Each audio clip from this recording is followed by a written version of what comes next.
1993년 10월 3일이야. 세계 최강 델타 포스가 전차 한 대 없이 모가디슈 한복판에 뛰어들었거든. 30분이면 끝난다고 했어. 근데 이 작전은 원래 전차랑 장갑차를 동원할 계획이었는데 워싱턴의 국방장관이 딱 한마디 한 거야. 너무 오버한다. 그래서 험비랑 헬기만 들고 들어갔거든. 그리고 17만명이 죽었어. 근데 진짜 소름 끼치는 건 따로 있잖아. 이 결정 하나가 결국 80만 명의 목숨까지 바꿔버렸거든. 재밌게 보시고 구독과 좋아요 부탁드립니다. 소말리아라는 나라가 왜 이 지경이 됐는지부터 알아야 해. 시아드 바레라는 인간이 있었거든. 1969년에 쿠데타로 권력을 잡더니 무려 22년 동안 독재를 한 거야. 근데 이 인간이 한 짓이 뭐냐면 자기 부족인 마레안 시족한테만 돈이랑 자원을 몰아준 거거든. 나머지 부족은 굶든 죽든 상관없었어. 소말리아가 아프리카의 뿌리라고 불리는 전략적 요충지에 있었잖아. 그래서 냉전 시대에는 소련이랑 미국 양쪽에서 돈을 받아먹으면서 버텼는데 냉전이 끝나니까 그 돈줄도 끊긴 거야. 결국 1991년 1월에 USC라는 반란군이 들고 일어나는데 바레가 뭘 했냐면 탱크를 타고 케냐 국경으로 도망쳤어. 22년 동안 나라를 쥐어짜 놓고 마지막은 탱크 타고 야반도주한 거야.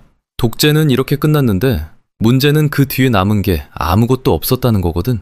근데 진짜 문제는 그 다음이거든. 독재자를 쫓아낸 반란군 안에서 바로 쪼개진 거야. 아이디드라는 군벌하고 알리마디라는 정치인이 서로 권력을 차지하겠다고 총을 든 거거든. 어제까지 같이 싸우던 동지가 하루 만에 적이 된 거야. 중앙정부가 사라졌어.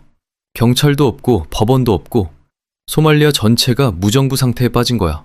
그러니까 농업 시스템이 완전히 무너졌는데 군벌들이 UN 구호물자까지 전부 가로채버린 거거든. 배 터져 죽을 만큼 쌀이 들어오는데 굶어 죽는 사람이 나온 거야. 인구 1천만 명 중에 420만 명이 굶주리고 있었어. 약 30만 명이 아사했거든. 한 나라 인구의 거의 절반이 굶고 있었던 거야. 30만 명이 굶어 죽는 걸 더 이상 세계가 보고만 있을 수 없었던 거야. 드디어 움직였어. 1992년 12월에 미군 28,000명을 포함한 37,000명이 소말리아에 들어가는데 이게 희망 회복 작전이거든. 처음에는 꽤 잘 됐어. 식량 수송로를 확보했고 배급도 돌아가기 시작한 거야. 근데 1993년 5월에 유엔한테 임무를 넘기면서 미군 대부분이 빠졌거든. 그 빈자리를 다국적군 28,000명이 메웠는데 아이디드가 바로 그 순간을 기다렸던 거야. 미군이라는 가장 강한 카드가 빠지자마자 반격을 시작했어. 1993년 6월에 아이디드 세력이 파키스탄 유엔군 25명을 매복해서 죽여버렸거든. 이건 선전포고나 마찬가지였어. 유엔이 공식적으로 결정을 내렸거든. 아이디드를 잡아라. 그래서 미국이 보낸 게 뭐냐면 세계 최강 특수부대 450명이야. 근데 문제는 이 부대한테 전차가 없었어. 미국이 보낸 450명이 어떤 사람들이었는지부터 알아야 하거든. 먼저 델타포스 C중대 60명이 있었어. 이건 미 육군 최정예 대테러 부대야. 미국이 공식적으로 존재조차 인정 안 하는 비밀 부대거든. 여기에 레인저 3대대 B중대 75명이 붙었는데 이 사람들은 건물 급습에 특화된 경보병이야. 그리고 나이트 스토커라고 불리는 160테스 SOAR이 왔어. 블랙호크 헬기 8대에 미틀버드 공격 헬기 4대, 수송 헬기 4대까지 가지고 온 거거든. 여기에 네이비슬 소수까지 합쳐서 총 450명이야. 이 조합이면 웬만한 나라 군대도 상대가 안 되거든. 지휘부가 호언장담을 했어. 3주면 끝난다. 근데 5주가 지나도 아이디드를 못 잡은 거야. 6번 급습했는데 6번 다 실패했거든. 아이디드가 빠져나갈 때마다 모가디슈 시민들 사이에서 그의 위상은 더 올라갔어. 그런데 여기서 소름 끼치는 게 있어. 세계 최강 특수부대가 왜 졌는지를 추적하면 전투 실력이 아니라 결정이 나오거든. 첫 번째 결정이야. 현장 사령관 게리슨이 워싱턴에 정식으로 요청을 올렸어. M1 에이브럼스 전차를 보내달라고 했거든. 브래들리 장갑차도 요청했어. 그리고 AC-130 건쉽이라는 게 있는데 이건 하늘에서 105mm 곡사포를 쏟아붓는 괴물 같은 비행기야. 이게 머리 위에 한 대만 떠 있어도 반경 수백 미터 안에 적이 접근을 못 하거든. 근데 국방장관 레스 에스핀이 이걸 전부 거부한 거야. 이유가 뭐였냐면 너무 오버한다는 거였어. 소말리아에 전차까지 보내면 미국 여론이 안 좋아진다는 거거든. 전쟁터에 있는 병사 목숨보다 워싱턴 정치판 눈치를 본 거야. 두 번째 결정이야. 아이디드한테는 모가디슈 전체에 퍼진 정보망이 있었거든. 미군이 헬기를 띄우면 몇 분 안에 위치가 보고됐어. 작전지역 바로 옆에 바카라 시장이라는 거대한 무기함거래 시장이 있었는데 거기서 RPG랑 총기가 실시간으로 민병대한테 공급된 거거든. 6번의 급습이 전부 실패한 이유가 바로 이거야. 근데 지휘부는 이 패턴을 무시한 거야. 세 번째 결정이야. 특수부대가 왜 무서운지 알잖아. 어둠 속에서 싸우니까 무서운 거거든. 나이트 스토커라는 이름 자체가 밤의 추적자라는 뜻이야. 야간 투시경을 끼고 암흑 속에서 움직이는 게 이 부대의 핵심 강점이거든. 근데 10월 3일 작전은 오후 3시 32분에 시작했어. 대낮이야. 아이디드 참모회의가 낮에 열린다는 정보 때문이었는데 이건 특수작전 교리를 정면으로 깨는 결정이었어. 대낮에 헬기를 띄우면 모가디슈 전체가 볼 수 있잖아. 민병대한테 시각적 관측이랑 대응 시간을 그냥 넘겨준 거야. 네 번째 결정이야. 30분이면 끝난다. 이 한마디 위에 작전 전체가 세워진 거거든. 들어가서 목표물 잡고 나오는데 30분이면 충분하다는 계산이었어. 근데 헬기가 격추되면 어떻게 하냐는 질문 자체가 없었거든. 플랜 B가 뭐였냐면 없었어. 블랙호크다운의 저자 마크 보든이라는 기자가 나중에 이렇게 썼거든. 기록에 따르면 AC-130이 있었다면 전투 자체가 발생하지 않았을 것이라고 했어. 전차 거부는 단순히 장비가 모자란 문제가 아니었어. 병사들의 생존 자체를 걸고 워싱턴이 도박을 한 거야. 이 네 가지 결정이 겹치면 뭐가 되냐면 18시간짜리 지옥이 열리는 거야. 10월 3일 오후 3시 30분이야. 블랙호크 헬기 8대와 리틀버드 헬기가 모가디슈 상공을 갈랐는데 리틀버드가 먼저 올림픽 호텔 옥상에 델타포스를 내려놓았거든. 레인저들은 로프를 잡고 건물 주변 도로로 내려왔어. 델타포스 약 40명이 건물 안으로 돌입하고 레인저 약 75명이 외곽을 봉쇄했는데 아이디드 측근 24명을 체포하는 데까지는 교과서 그대로였어. 불과 20분 만에 목표를 달성한 거거든. 근데 이 작전이 지옥으로 변하는 건 정확히 이 직후부터야. 30분이면 끝난다고 했잖아. 체포하고 험비 타고 기지로 돌아가면 끝이었는데 레인저 블랙번 일병이 레펠 하강 중에 로프를 놓쳤거든. 20m 높이에서 그대로 콘크리트 바닥에 떨어진 거야. 의식불명 상태의 첫 부상자가 나오면서 험비 3대가 후송을 위해 빠졌는데 작전 당일 투입된 병력이 160명밖에 안 되잖아. 거기서 험비 3대와 호위 병력이 이탈하면 화력에 구멍이 뚫리는 거거든.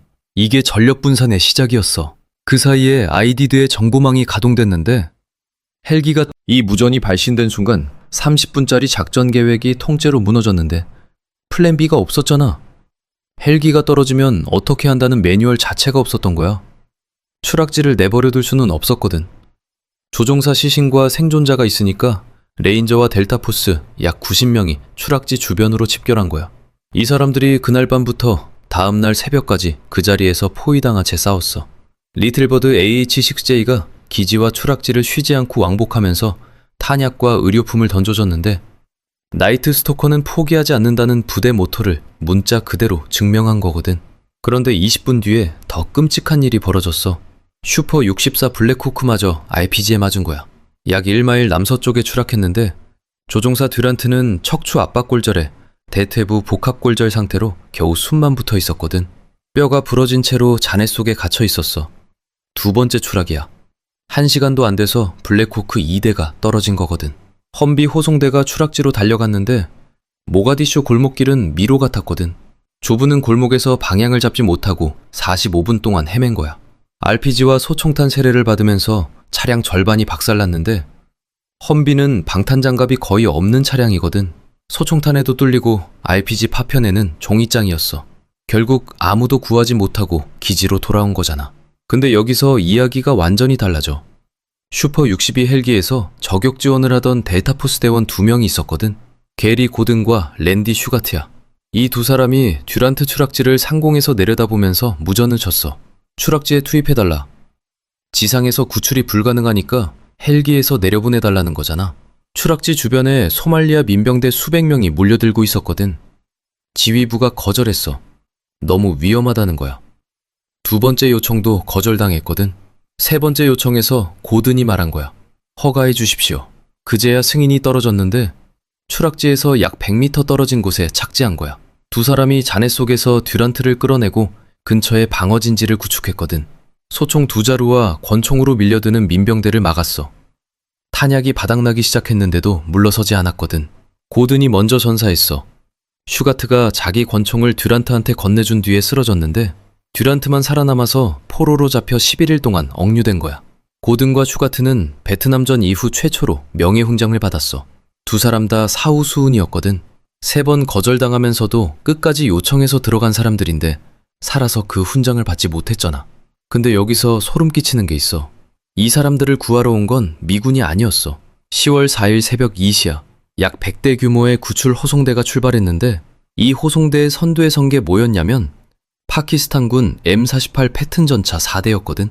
기록에 따르면 바로 전날 현장 사령관 게리슨이 워싱턴에 전차를 보내달라고 요청했다가 국방장관 에스핀이 너무 오버한다면서 거부한 바로 그 전차야. 미군이 거부당한 전차를 파키스탄한테 빌려서 자기 병사를 구하러 간 거거든. 세계 최강 군대라는 나라가 다른 나라 장갑차 없이는 자기 사람도 못 꺼내는 상황이 된 거잖아. 말레이시아군 콘도르 장갑차에 미 14단 보병까지 합류해서 2마일 길이 대열을 이루고 모가디슈 시내로 진입했는데 선두 말레이시아 장갑차 2대가 경로를 이탈했어. RPG에 맞았거든. 말레이시아군 1명이 전사했는데 남의 나라 군인을 구하러 왔다가 자기 군인이 죽은 거야. 새벽 7시 30분에 구출이 완료됐거든. 근데 장갑차에 자리가 부족했어. 밤새 싸우고 동료가 죽는 걸 지켜보고 탄약이 바닥날 때까지 버텼던 병사들이 마지막에 장갑차에도 못 탄 거야. 걸을 수 있는 병사들은 총탄이 날아오는 거리를 1.6km 도보로 뛰어야 했는데 이게 나중에 모가디슈 마일이라고 불리게 된 거거든. 총알 피하면서 뛰어간 거야. 최종 피해를 보면 미군 전사 18명에 부상 73명이야. 소말리아 쪽은 정확한 수를 알 수 없는데 추정 200명에서 1500명 사이 사망이었거든.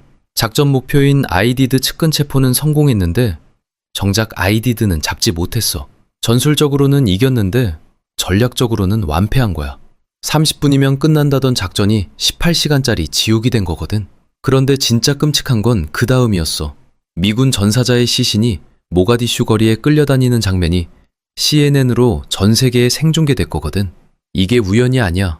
아이디드가 처음부터 노린 게 바로 이거였어. 미군의 전술적 중심인 헬기를 RPG로 때리고 전략적 중심인 미국 여론을 TV 카메라로 동시에 공략한 거잖아. 전장에서는 미군이 이겼는데 TV 화면에서는 아이디드가 완승한 거야. 그리고 이 장면이 전 세계 TV에 나간 순간 미국이 바뀌었어. 전투가 끝나고 4일 뒤인 10월 7일이야. 클린턴 대통령이 전국의 소말리아 철수를 발표했거든. 1994년 3월까지 미군을 전부 빼겠다고 한 거야. 12월에는 국방장관 레스 에스핀이 사임했어. 전차와 장갑차와 AC-130 컨십 지원 요청을 전부 거부했던 그 사람이거든. 현장 사령관 게리슨이 이걸 보내달라고 했을 때 국내 여론이 안 좋아진다면서 막았는데 그 결정 하나가 18명을 죽인 거야. 근데 이게 끝이 아니었어. 모가디슈 효과라는 말이 생긴 거거든. 미군 사상자가 TV에 나오면 여론이 폭발하고 철수 압박이 밀려오는 패턴이 미국 외교 정책에 깊이 박힌 거야. 정치인들이 제2의 모가디슈를 두려워하기 시작한 거잖아. 개입해야 하는 상황에서도 우리 병사가 죽으면 어쩌지가 먼저 나오는 나라가 된 거거든. 1994년 5월에 PDD-25라는 게 나왔는데 UN 평화유지 활동 참여 조건을 대폭 강화한 지침이야. 미국의 핵심 이익에 직결되지 않으면 군대를 보내지 않겠다는 원칙이 공식화된 거거든. 그런데 여기서 소름 끼치는 게 있어. 1994년 4월부터 7월까지 르완다에서 80만 명이 학살당했는데 미국은 움직이지 않았거든. 물론 PDD-25 초안은 모가디슈 이전에 이미 작성되고 있었다는 반론도 있는데 그래도 모가디슈 충격이 이 정책을 최종 확정시킨 건 사실이잖아. 110만 명이 죽어나가는 걸 보면서도 군대를 보내지 않은 거야. 클린턴 대통령이 나중에 재임 기간 최대 실패라고 인정했는데 인과관계를 따라가 보면 이런 거잖아. 전차를 보내달라는 한마디가 거부된 순간 18명이 죽었고 그 18명의 죽음이 미국을 움츠러들게 만들었고 그래서 80만 명이 방치된 거야. 9.21 이전까지 미국은 지상군 직접 투입을 극도로 회피했어. 1999년 코소보에서는 공중 폭격만 했고 2001년 아프간 초기에도 소수 특수부대만 넣었거든. 전차 하나 보내길